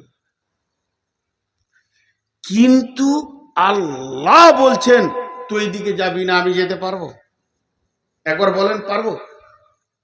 আর আল্লাহ যেটা বলবে সেটা কত গুরুত্ব ভাই, গুরুত্ব কম না বেশি? তো আল্লাহ বলছে তুমি নিজে বাঁচো অনুমান থেকে, আইডিয়া থেকে বাঁচো। ইন্না বাজা জান্নি ইসমুন, কিছু ধারণা আছে কাবিরা গুনাহ, তাহলে ধারণা করা যায়। কিছু ধারণা কাবিরা গুনাহ, কোন ধারণাগুলো করা যায়? এই পানিটা আমার অনুমান আর 50 গ্রাম আছে, গোনা নাই। আমি গাড়ি চালাচ্ছি, আইডিয়া করছি, অনুমান করছি গাড়িটা পেরিয়ে যাবে, গোনা নাই। একটা মাংস করবেন, বড় গরু নিয়ে আসছেন, মৌলানাকে জিজ্ঞেস করেন মৌলানা ক কেজি হতে পারে? দেড় কুইন্টাল হবে, গোনা নাই। এই আইডিয়া করা গোনা নাই। আপনি আমাকে বললেন যে এই যে প্যান্ডেলে এত খরচা কত হতে পারে, তা আমি আইডিয়া করছি, মনে হয় যা দেখছি জালসা দিন রাত করে বেড়াইছি, তো প্যান্ডেলওয়ালা মনে হয় আপনাদের কাছে 20,000 টাকা নিয়েছে। আইডিয়া করে নিয়েছে 30, নিয়েছে 35, নিয়েছে 15, কিন্তু আমার আইডিয়াটা ভুল হলো, গোনা নেই। এগুলো আইডিয়া করা যেতে পারে। একটা চাউলের বস্তা না আপনার হাতে দিলাম, কতটা হতে পারে বলেন তো? ও এটা 18 কেজি হবে, গোনা নেই। কিন্তু এমন কিছু ধারণা আছে যেগুলো কাবিরা গুনাহ, ইন্না বাজা জান্নি ইসমুন, ওই ধারণাগুলো যদি কেউ করতে পারে তাহলে তার গীবতের দরজাটা খুলে গেল। আর এত বড় দরজা খুলে যাবে, যত কাবিরা গুনাহ আছে ওই গোডাউনের ভিতরে সে অনর্গল চালিয়ে যাবে। ইন্না বাজা জান্নি ইসমুন। ওই ধারণাটা কেমন? একটা উদাহরণ দিচ্ছি। জালসা শেষ হয়ে গেল, সবাই বাড়ি চলে গেলেন, আমি আছি, আপনাদের ইমাম সাহেব আছে, জালসা কমিটির ওই ছেলে পিলে বলা 7-8 জন এখানে দাঁড়িয়ে আছে। আমার গাড়িটা ড্রাইভার লাগিয়েছে, মুছামুছি করছি, চলে যাব। কিন্তু গাঁওয়ালা বলছে আজকে থাকেন, সকালে যাবেন। ভাবছি থেকে যাই। এই রকম রাত্রি তখন 1টা-1:30 বাজছে, 1টা-1:30 বাজছে। এত রাত, ঠিক একটা 25-30 বছরের যুবক মোটর সাইকেল চালিয়ে, পেছনে একটা 18-22 বছরের যুবতী এইদিকে পেরিয়ে চলে গেল। যেই পেরিয়ে চলে গেল, ফট করে ইমাম সাহেব বলে দিল মৌলানা দেখছেন যুগ জমানা খারাপ হয়ে গেল, এত রাতে যুবক যুবতী কেন ঘুরবে? মুখ খুলে দিলে ধারণা, এটা আইডিয়া করেছে ইমাম সাহেব। তখন আমি বলে দিলাম ওই লেগি তো জালসাই বলছি ছেলে পিলেদেরকে ঠিক করে রাখো, গার্জেনরা নিজের মেয়েদেরকে ঠিক করে রাখবে না, তো রাত 12টায় মেয়ে ঘুরবে না, তো কি ঘুরবে? আমি বক্তা মানুষ লেকচার মেরে দিলাম। এই কথা বলতে বলতে ওখানে 1 ঘন্টা ধরে চলছে, কার মেয়ে গেল, কে কার সঙ্গে গেছে, আজকে রাতে একটা গেল, এই ঘটনা ঘটলো, ওই ঘটনা ঘটলো। 1.5 ঘন্টা দাঁড়িয়ে দাঁড়িয়ে খালি গীবত করে নিলাম, না মসজিদে শুয়ে গেলাম। আজকে যায়নি। মৌলানা ভাইও শুয়ে গেলেন। সকালবেলায় উঠে ফজরের পর দস্তরখানা বিছিয়ে আমাদেরকে চা দিচ্ছেন, বসে বসে চা খেয়ে এবার বের হব, গাড়িতে উঠব। তখন একটা মুরব্বী লোক 60-65 বছরের, কাঁদতে কাঁদতে 10,000 টাকা নিয়েছে, মসজিদের ক্যাশিয়ারকে খুঁজছে। হ্যাঁ গো, মসজিদের ক্যাশিয়ার কে আছে গো? ক্যাশিয়ারের হাতে টাকাটা দিয়ে মৌলানা ভাইকে ডেকে টাকাটা দিয়ে বলছে, এই 10,000 টাকা সাদকা করলাম, আপনারা দোয়া করবেন। এই টাকাটা মসজিদের কাজে লাগিয়ে এলেন। কেন? আজকে রাত্রিতে একটা ঘটনা ঘটে গেছে। আমার একটা মাত্র মেয়ে, আমার 4টা বেটা, 4 বেটার একটা মেয়ে। মেয়েটার এখনো আমি বিয়ে দিইনি। মেয়েটার বয়স প্রায় 18-19 বছর হয়ে গেছে, 20 বছর হয়ে গেছে। মেয়েটার বিয়ে দিব, সমস্ত রেডি হয়ে গেছে, ছেলে দেখা হয়ে গেছে, একটা ভালো আলিমের সঙ্গে বিয়ে হবে। আমি বড় আনন্দের মধ্যে আছি। আজকে রাত্রিতে মেয়েটা জালসা শুনতে গেছিল। আজকে আপনাদের জালসা শুনে যখন ও যখন ও একটা 10-15 বাড়িতে ঢুকেছে, বাড়িতে ঢোকার পর শুবে তার জন্য বাথরুমের দিকে একটু গেছে, আর বাথরুমে পেশাব করে এসে যেই বাড়ির বারান্দার দিকে আসছিল, ওকে একটা বড় সাপে কেটেছে, আর বসাত্মক সাপে কেটে দিয়েছে। ওই মেয়েটা ওই রাত্রিতে ওর 2 নম্বর ভাইটা বাড়িতে ছিল, বাইকে করে তড়িঘড়ি বহরমপুর হসপিটালে নিয়ে চলে গেছে। এখনো পর্যন্ত খবর ভালো আছে, 3 দিনের আগে ছাড়বে না।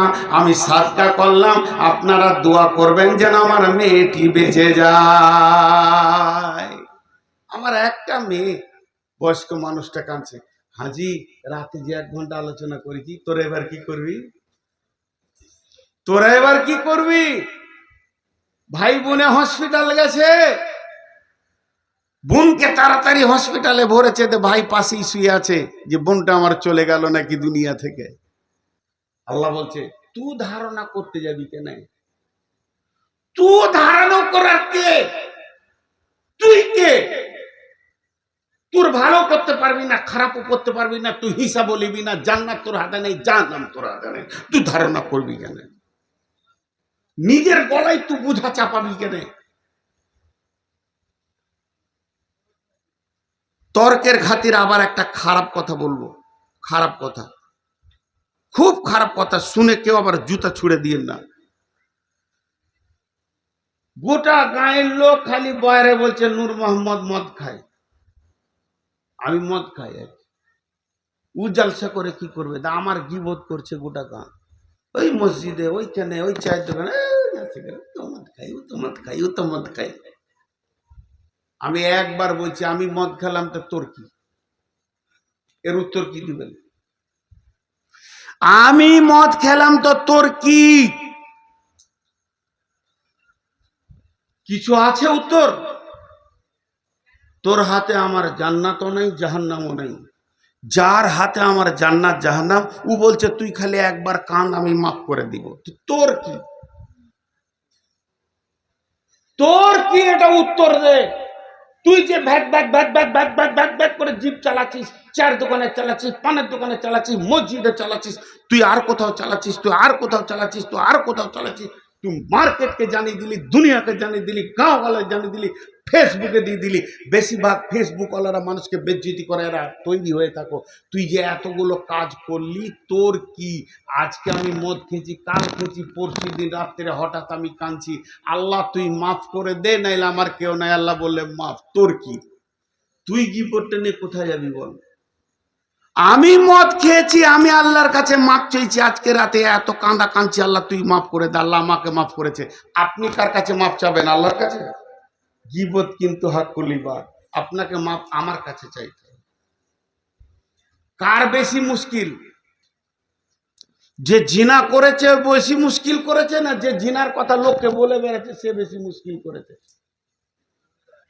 হ্যাঁ, হ্যাঁ, যে জিনা করেছে ওর মুশকিল বেশি নাই, ওটা হাক্কুল ইবাদ, আল্লাহর কাছে কাঁদবো, আল্লাহ মাফ করে দে। কিন্তু যে বলে বেড়াচ্ছে সে তো আল্লাহর কাছে কেঁদে হবে না। তুমি যার কথা বলেছো ওই জন্য মুখ খুলে, যদিও হাদিসটা জয়ীফ, যদিও হাদিসটা জয়ীফ, তো এটা জ্ঞানের জন্য। আল গীবাতু আশাদ্দু মিনাজ জিনা, গীবত হলো জেনার থেকেও খারাপ। আমার বুঝে আসতো না জেনা কাকে বলে। জেনা কাকে বলে, জেনার ডেফিনেশন বর্ণনা করছি। একটা মেয়ে যার সঙ্গে আমার বিয়ে হয়নি, ওই হারাম মেয়েটাকে নিয়ে ব্যবহার করতে হবে। আর যখন ব্যবহার করব, ও শরীরে কাপড় থাকবে না, আমার শরীরে কাপড় থাকবে না, বেহায়া হতে হবে। দুইজনকে নির্জন জায়গায় যেতে হবে। হারাম মেয়ে হারাম পুরুষ নির্জন জায়গায়, শরীরে কাপড় থাকবে না। তারপরে যে কাজটা ঘটবে এর নাম হলো জেনা। এবার জেনা যখন হয়ে যাবে তখন গোসল ফরজ হয়ে যাবে। তুমি যতক্ষণ পর্যন্ত ফরজ গোসল না করবে তুমি পাক হবে না। আর একবার জেনাটা বলে দিচ্ছি, মেয়েটা হলো হারাম, তার সঙ্গে আমি ব্যবহার করব, এটার নাম হলো জেনা। তারপরে দুজনাকে বেহায়া হতে হবে, শরীরে কাপড়কে সরাতে হবে, আর কাপড় সরানোর পর ব্যবহার হবে। আর ব্যবহারের পর দুইজনেই আবার নাপাক হয়ে যাব। যতক্ষণ গোসল না করব ততক্ষণ পাক হবে না, এর নাম হলো জেনা। আর গীবত হলো কাকে বলে? নির্জন জায়গায় যেতে হবে না, মসজিদে নামাজ পড়ে কাতারে বসে আছি, আর ওই কাতারে ইমাম বসে আছে, ওখানেই গীবত শুরু হয়ে গেল। গীবত করতে গেলে কাপড় খুলতে হবে না, মাথায় টুপি পাঞ্জাবি, মেয়েরা বোরখা পরে থাকবে, গীবত করা যাবে। তাহলে গীবতে কাপড় খুলতে হলো না। গীবতে হারাম পুরুষ নারী লাগবে তা নয়, পুরুষে পুরুষে, নারীতে নারীতে, নারী পুরুষেও করা যাবে। গীবতের জন্য নির্জন জায়গা লাগবে না, পাটের ভুঁয়ে যেতে হবে না, ভুট্টার ভুঁয়ে যেতে হবে না, হোটেলের লজে যেতে হবে না। গীবত মসজিদের ভিতরেও করা যাবে, আর সেটা পাক হবে না, পাক হবে না মসজিদটা। আর গীবতটা যখনই হয়ে যাবে গোসল ফরজ হবে না। তারপরও জিনার থেকে খারাপ কেন? জেনাটা হলো হাক্কুল ইবাদ। আমি যখন জেনা করেছি আমার রবের নাফরমানি করেছি, রবের কাছে আমি মাফ চেয়ে নেব, আমার রব আমাকে মাফ করবে। আর গীবত এমন একটা নোংরা জিনিস, আমি করে দিলাম গীবত। নূর মোহাম্মদের বিরুদ্ধে আপনি কথা বলেছেন, এর জন্য আপনি গীবত করেছেন, কিন্তু আপনার মধ্যে সীমাবদ্ধ নাই। আপনি 10 জনকে বলেছেন, ওই 10 জন 100 জনকে বলেছে, ওই 100 জন 1000 জনকে বলেছে, গোটা অঞ্চল পঞ্চায়েত একবারে দেশ জুড়ে হয়ে গেছে। তাহলে তো আপনি একা মাফ চেয়ে নেবেন আমার কাছে, ভাই নূর মোহাম্মদ আমাকে মাফ করে দেন, আপনার বিরুদ্ধে আমি কথা বলেছি, আমিও আপনাকে মাফ করে দিব, মাফ হয়ে গেল। কিন্তু যে এজেন্টটা আপনি ছেড়ে দিয়েছেন, তারা যত গীবত চালাবে ওই গুনাহটা আপনার আমল নামাতে আসবে। এই জন্য আল্লাহ বলছে খুব হুঁশিয়ার, ধারণা করতে যাস না, ধারণা থেকে গীবত শুরু হবে। ইন্না বাদা জান্নি ইসমুন ওয়ালা তাজাসসু ওয়ালা ইয়াগতাব বা'দুকুম বা'দান। আর তোরা খবরদার তাজাসসুসি করবি না, আর একে অপরে গীবত করবি না। তাজাসসুসি করি না, তাজাসসুস খুব বাজে জিনিস। তাজাসসুস হচ্ছে, তাজাসসুসের আসল শব্দর নাম হচ্ছে কেন। ডিটেকটিভ যারা করে, যারা গোয়েন্দার কাজ করে, তাদের শব্দ হচ্ছে কেন। তুমি এটা করলে কেন, এটা হলো কেন, ওইদিকে গেলে কেন, তখন তুমি ছিলে কেন, মার্ডার হওয়ার সময় তুমি ওইদিকে পার হলে কেন, এই কেন করে খুঁচিয়ে খুঁচিয়ে খুঁচিয়ে খুঁচিয়ে দোষ বের করা, এটাকে বলে তাজাসসুস। তাজাসসুস ওয়ালা ইয়াগতাব বা'দুকুম আলা বা'দিন, তোমরা একে অপরে কেউ কাউকে গীবত করিও না। আইহুব্বু আহাদুকুম আইয়াকুলা লাহামান আকিহি মাইতান ফাকারিহতুম। যদি তুমি গীবত করো, তুমি কি চাও একটা মৃত ভাইয়ের মাংসকে খেতে? তুমি যে কয়েকদিন আগে একটা মৃত ব্যক্তিকে দাফন করে এলে, ওই লোকটাকে একবার মাথায় নিয়ে আসেন, আর আমি ওই লোকটার শরীরে চাকু করে মাংসকে কেটে সুন্দর করে প্লেটে দিয়ে নুন দিয়ে আপনাকে দিয়ে দিলাম। যদি তুমি খেতে পারো তাহলে তুমি গীবত করো। ফাকারিহতুম, এত নোংরা কথা আল্লাহ বলেছেন, স্বয়ং আল্লাহ এত নোংরা কথা বলেছেন গীবতকে। এটা আল্লাহ জেনাকে বলে নাই, চুরিকে বলে নাই, মদকে বলে বলে নাই, এটা আল্লাহ গীবতকে বলেছে মরা ভাইয়ের মাংস খেতে। আর মরা ভাইয়ের মাংসকে তুমি যেমন কারাহিয়াত করো, ওয়াত্তাকুল্লাহ ইন্নাল্লাহ তাওয়াবুর রহিম, আল্লাহকে ভয় করো, আল্লাহকে রেখা দাও, আর আল্লাহকে ভয় করো, গীবত থেকে নিজেকে বাঁচাও, নিশ্চয় আল্লাহ তওবা কবুল করনে वाला।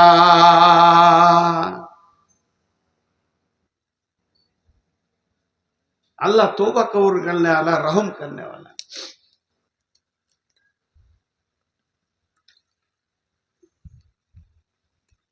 তাহলে আমরা গীবত খুব বেশি করি, গীবতে আমরা মেতে আছি। হায় আল্লাহ, আল্লাহ তাবারক ওয়া তাআলা আমাদেরকে গীবত থেকে হেফাজত করুন, বলেন আমিন বলেন। আল্লাহ তাবারক ওয়া তাআলা আমাদের জবানকে কন্ট্রোল করে চলা তৌফিক দান করুন। এবার আল্লাহ কি বলছেন দেখেন, কত মজার কথা এবার আল্লাহ বলছেন। বিসমিল্লাহির রহমানির রহিম। ইয়া আইয়ুহাল্লাযীনা আমানুত্তাকুল্লাহা ওয়া কুলু কাওলান সাদীদা ইসলিহ লাকুম আমালাকুম ওয়া ইয়াগফির লাকুম যুনুবাকুম ওয়া মান ইউতিল্লাহা ওয়া রাসূলাহু ফাকাদ ফাযা ফাওজান আযীমা।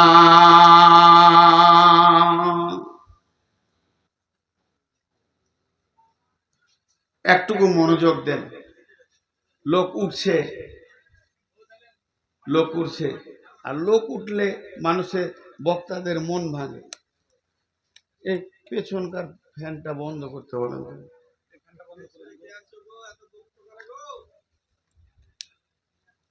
এই ফ্যানটা বন্ধ করো তো। এই আয়াতটা আপনারা শুনেন, জান শান্তি হয়ে যাবে।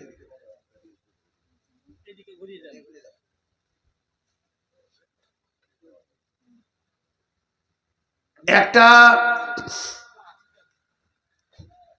শরীরে যত পার্টস আছে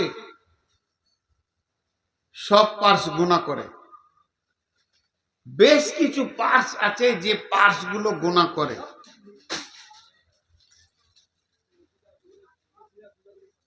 চোখ গুণা করে, আবার কি শুরু করবে,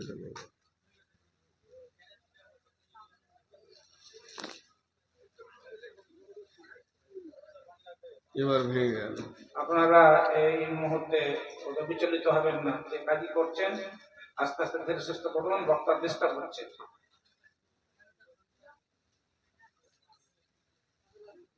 ইন্না লিল্লাহি ওয়া ইন্না ইলাইহি,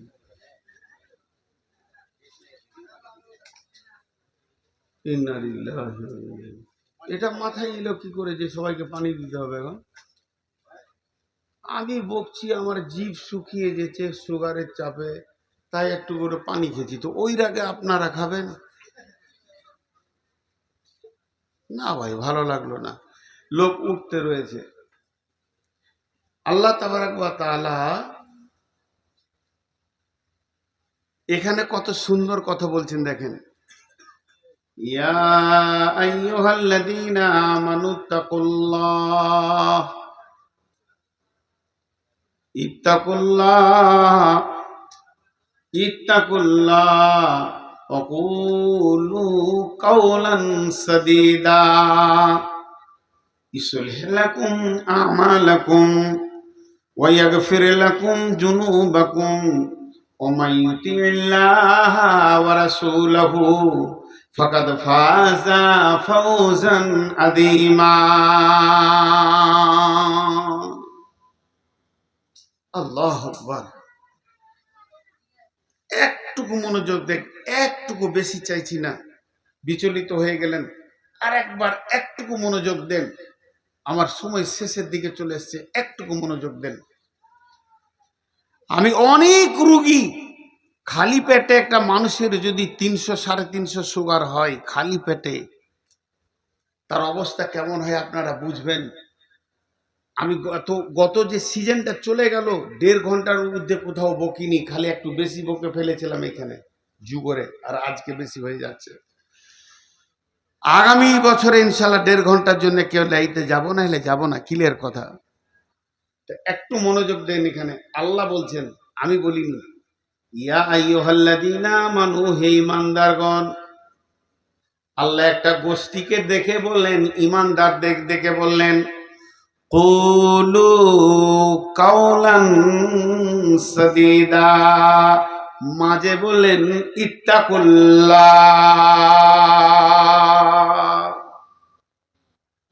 এবার আপনাকে একটা কথা বলছি, শরীরের কিছু পার্টস আছে যারা গুনাহ করে, সেগুলোর নাম বলছি মোটামুটি যেগুলো মনে পড়ছে।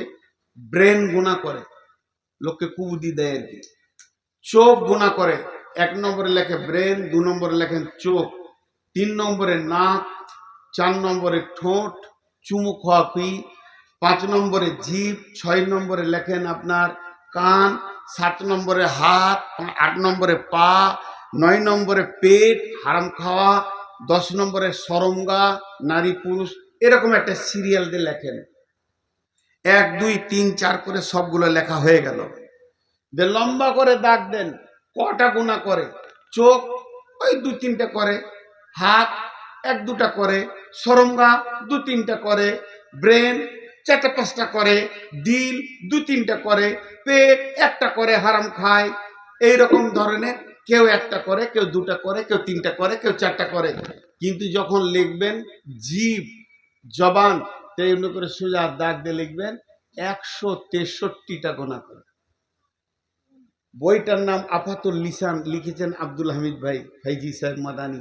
দেখবেন আফাতুল লিসান, জিভ 163টা গুনাহ করে। এবার জিভ হলো গোটা শরীরের গুনাহ করার পার্শ্বের সেক্রেটারি, এটা আল্লাহ বলছেন। আমি ওই আয়াতটাই পড়েছি, মিলিয়ে দেবো খালি। কেউ যদি জিভকে বেঁধে দিতে পারে, সব পার্স অটোমেটিক তওবা করে গুনাহ ছেড়ে দেবে। আর যার জিভে কন্ট্রোল, তার সব পার্সগুলো গুনাহ করবে, সব পার্সগুলো গুনাহ করবে। বুঝাতে পারলাম? আপনারা বুঝতে পারলেন? জিভকে বেঁধে দিলে সব পার্স গুনাহ ছাড়বে, জিভ বেকন্ট্রোল হলে সব পার্স গুনাহ করবে। এটা কোরআনের আয়াত থেকে বললাম, আপনাদেরকে বলবো। এরপর জিভ এত খতরনাক, ওকে দড়ি দিয়ে বাঁধা যাবে না, তার দিয়ে বাঁধা যাবে না। খুঁটিতে যদি জিভকে টেনে বেঁধে দেন, তারপরেও ওর যা বলার আছে ও অ্যাও করে বলবে। জিভকে কন্ট্রোল করা একটা ট্যাবলেট আছে, উদাহরণ দিলে বুঝতে পারবেন। আমি একবার চোখের অপারেশন দেখেছিলাম। এখানে লাল কাপড় দিয়ে খালি চোখটা বেরিয়েছে, তো ডাক্তার অপারেশন করবে। তো ওই রুগীটাকে ইঞ্জেকশন দিয়েছে, কি দিয়েছে, তো ওর চোখের পাতাটাই যে আমাদের এমনি এমনি করছে কিনা, সেকেন্ডে করছে, এই ওয়াইপিংটা ওরা বন্ধ হচ্ছে না। কোন রুগী? ডাক্তার বলছে ওইটা যদি বন্ধ না হয় অপারেশন করবে কি করে? ডাক্তার ইঞ্জেকশন দিলে চোখটা উঠে যায়, এরকম ভেসে যায়, ওইটা আর হয় না, তখন অপারেশনটা করে নেয়। আবার 1-2 ঘন্টা পর চালু হয়, কিন্তু ওই রুগীটা বন্ধ হচ্ছে না। শেষকালে ওকে একটা দামি ট্যাবলেট খাওয়ালো, ট্যাবলেটটা ও যেই গিলে দিল, ঠিক 1 মিনিট পরে চোখটা এরকম ভেসে গেল, ওয়াইপিং আর করছে না। তো জিভকে তার কাটা দিয়ে, পেরেক দিয়ে, বাঁশে মেরে দিল, জিভ বন্ধ হবে না। তার দিয়ে বেঁধেও বন্ধ হবে না, কাঁটা দিয়ে বাঁধলেও বন্ধ হবে না। জিভকে ব্রেক করার পৃথিবীতে কোনো শক্তি আসেনি, শুধু একটা ট্যাবলেট আছে। কেউ যদি কত করে গিলে দেয়, ওর জিভ কন্ট্রোল হয়ে যাবে। সেই ট্যাবলেটটা আল্লাহ বলছেন ইত্তাকুল্লাহ ইয়া আইয়ুহাল্লাযীনা আমানু।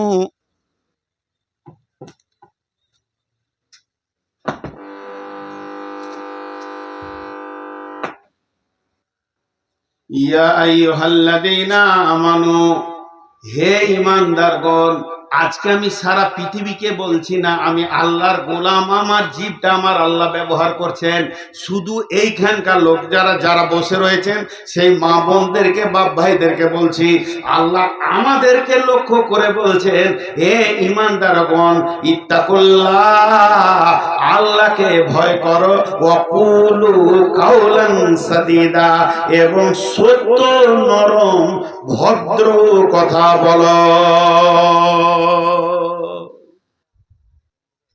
জি ভাই বলে না, একটা কি আছে, মুসা আলাইহিস সালামের কাছে, মুসাকে ফেরাউনের কাছে পাঠাচ্ছে, তখন আল্লাহ কি বলছে, কুলু কাওলান লাইয়িনা, লাইয়িনা, কুলু কাওলান লাইয়িনা। আপনার একটা বিচার করেন, ফেরাউন আর মুসা, ফেরাউন আর মুসা, আচ্ছা ফেরাউন কোনোদিন মিষ্টি কথার হক রাখে? ও যা কাজ করেছে ওকে জুতা মেরে কথা বলতে হয়, ঠিক না ভুল? আরে কথা বলেন না কেন আপনারা? ফেরাউন মিষ্টি কথার লোক বটেও, কিন্তু আল্লাহ মুসাকে বলছে তুই যা ওর কাছে, ওকে মিষ্টি নরম কথা বল, মিষ্টি নরম কথা বল। কেন? তাহলে মুসার দাম বেশি না কম?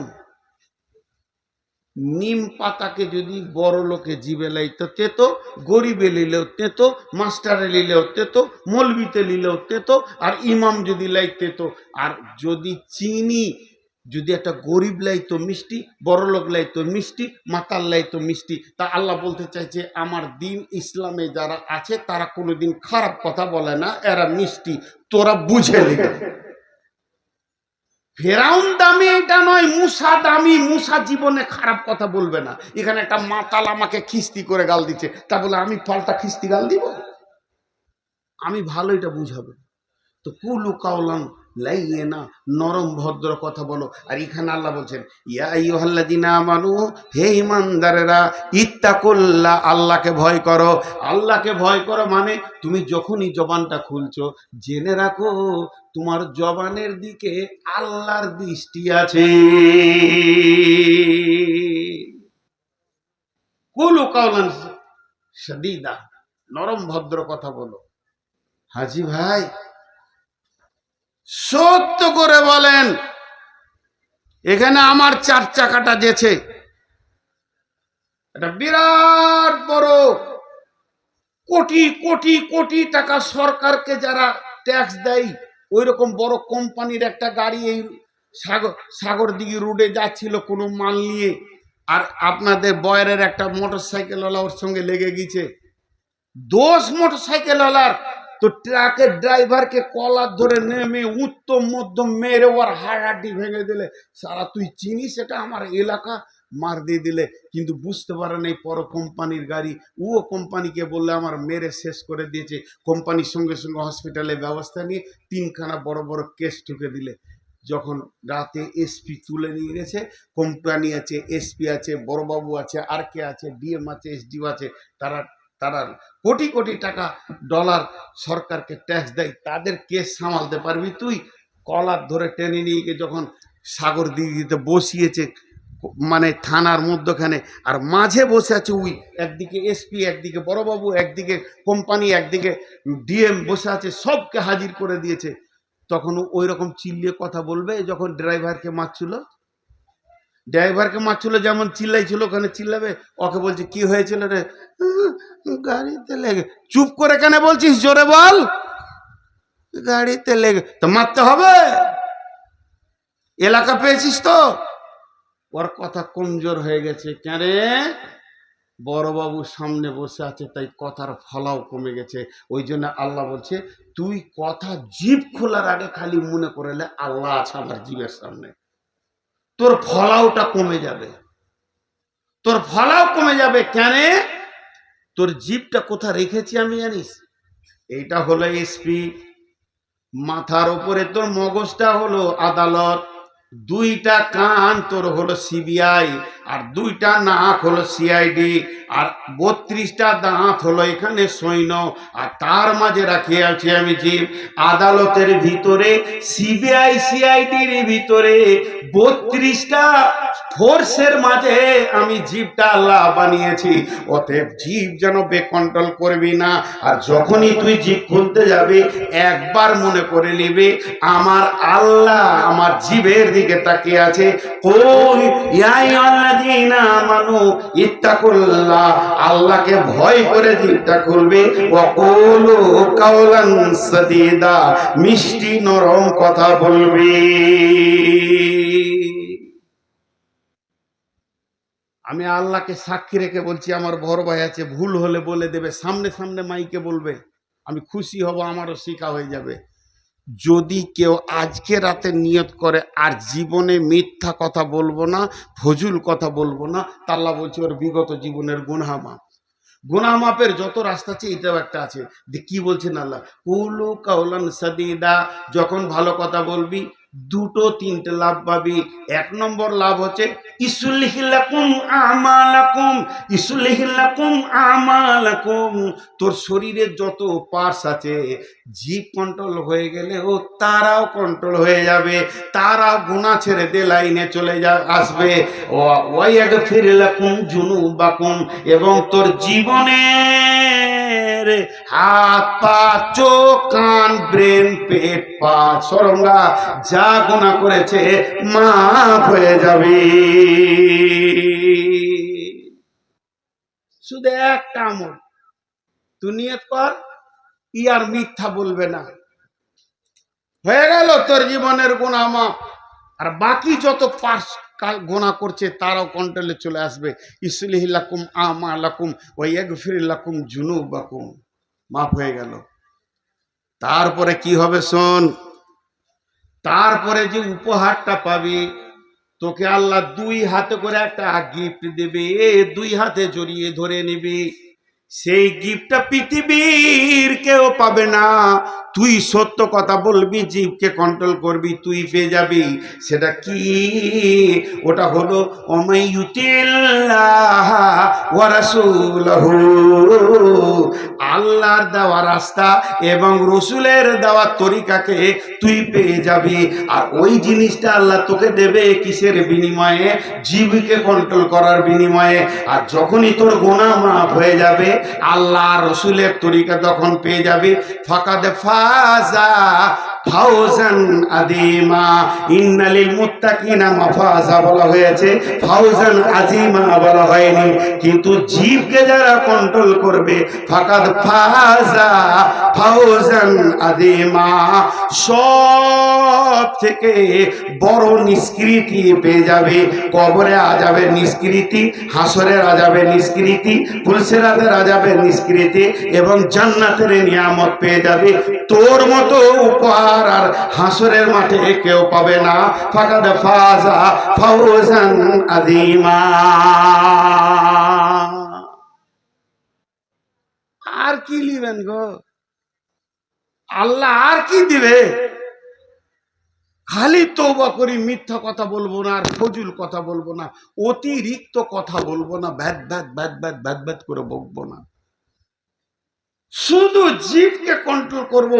তা আমার আল্লাহ গোটা দেহকে কন্ট্রোল করে দেবেন।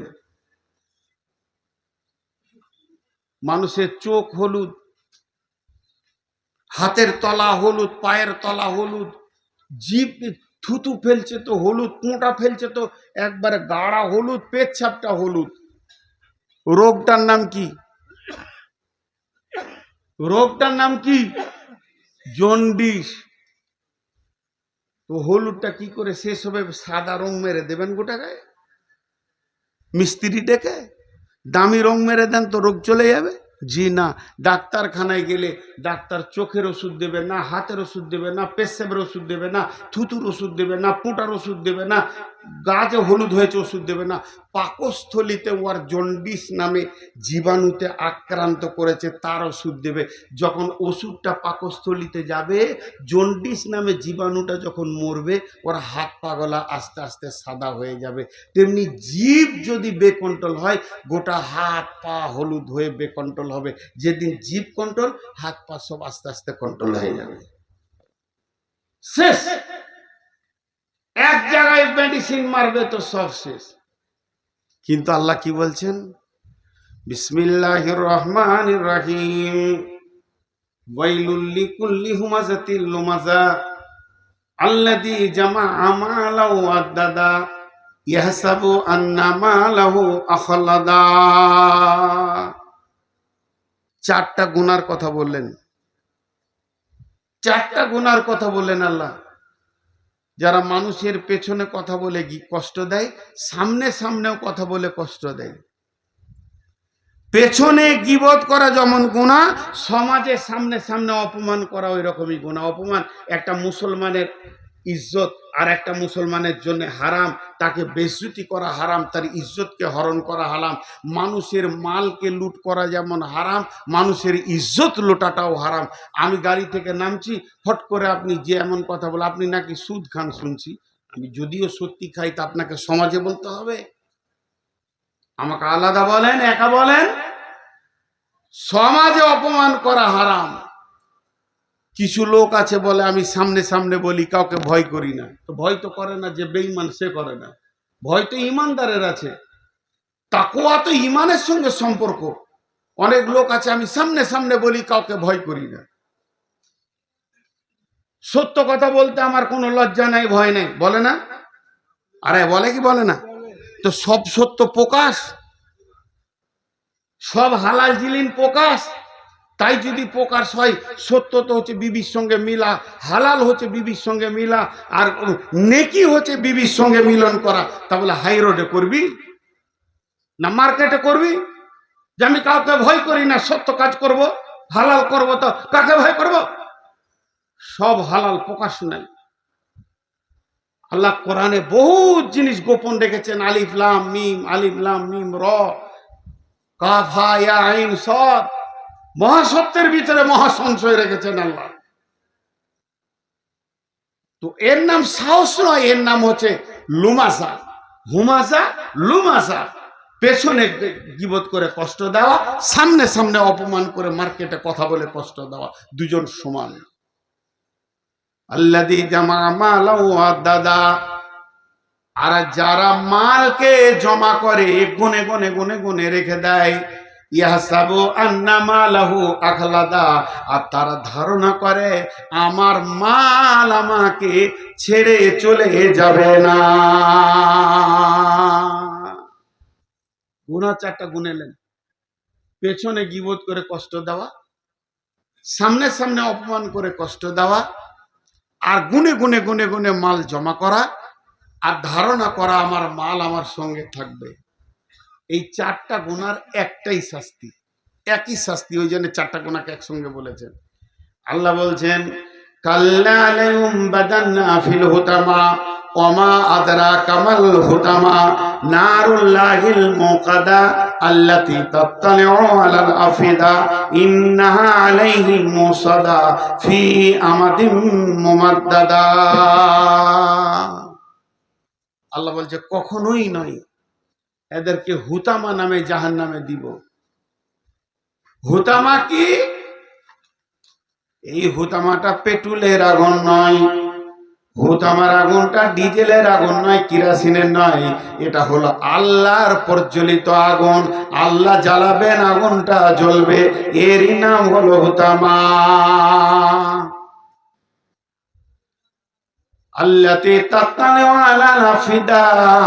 আর এই আগুনটা ওপরটা যেমন জ্বলবে, কলিজাটা সেরকম জ্বলবে, ফেফসাটা জ্বলবে, হাড়ে রন্ধে রন্ধে আগুন চলবে। আর আগুনটা যখন চালাবে, আল্লাহ বেঁধে দিয়ে চালাবে।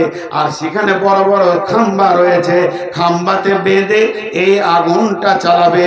ওই চার রকম গুনাহ করনে ওয়ালার উপরে, যারা গীবত করেছে, পেছনে কথা বলে কষ্ট দিয়েছে, যারা সামনে কথা বলে কষ্ট দিয়েছে, যারা মালকে জমা করে রেখেছে এবং তার ধারণা করেছে আমার মাল আমার সঙ্গী হবে, এদেরকে ওই আযাবটা দেওয়া হবে।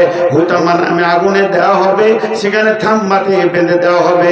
আর ওই আগুনটা তার দেহের ভেতরে যখন চালানো হবে, যেমন বিদ্যুৎ রন্ধে রন্ধে চলে, ওই রকম আগুনটা চলবে, কলিজা ফেফসা সব যেন পুড়বে। এই অবস্থায় সে আগুনের ভিতরে বাস করবে।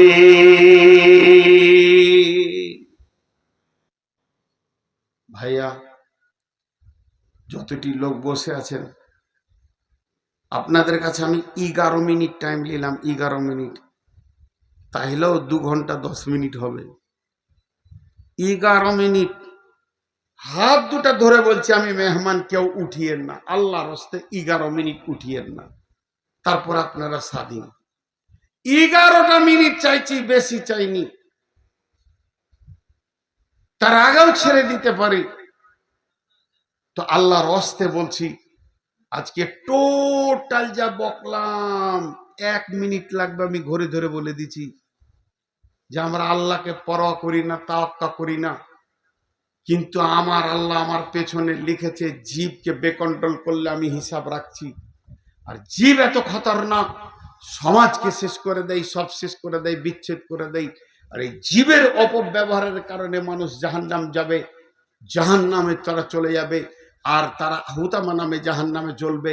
আর জীবকে কন্ট্রোল করতে পারলে তারা বিরাট বড় ফজিলতে জান্নাত চলে যাবে। আর জীব এমন একটা জিনিস, আপনাকে সরাসরি জাহান্নামে পৌঁছে দিবে। জাহান্নামে যত ব্যক্তি বাস করবে, 98% জীবের কারণে জাহান্নাম যাবে। 98% মানুষ জীবের কারণে জাহান্নাম যাবে। জীব এত বেকন্ট্রোল হয়ে যাচ্ছে, বিধায় আমরা জীবকে কন্ট্রোল করি, আর মালের মোহ ছেড়ে দিই, আখিরাতের সঞ্চয় করি, আখিরাতকে আগে বাড়াই। এটাই ছিল আজকে আমার মেল বক্তব্য। জীবকে হেফাজতের ওপরে আমার গোটা বক্তব্যটা আজকে হয়েছে। শুধু একটা উদাহরণ দিব, বুঝতে পারবেন। এই দেখেন, জীব 32টা দাঁতের ভিতরে বাস করে। ওর প্রতিবেশীগুলো খুব শক্ত, ওই একাই নরম। ওর প্রতিবেশীগুলো শক্ত, ও একা নরম, কিন্তু প্রতিবেশীর সাথে কোনোদিন ও ঝগড়া হয় না। হাজি ভাই, আপনারা একবার মুখ খুলেন, সবাই সবাই একবার বলেন, যত শক্ত জিনিস, পেয়ারা বলেন, আপেল বলেন, আঙ্গুর বলেন, কলা বলেন, কাঁঠাল বলেন, আম বলেন, পিরে আখের রসটা বের করে কে? দাঁত না জীব? আর মজাটা লেগে, তারপরেও ঝগড়া হয় না।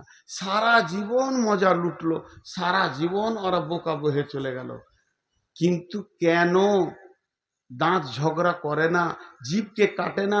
আর জীব এতগুলো দুশ্মনের ভিতরে বাস করে, কিন্তু নিজেকে কত সাবধানে বাস করে যে কারোর সঙ্গে আমার টক্কর হবে না।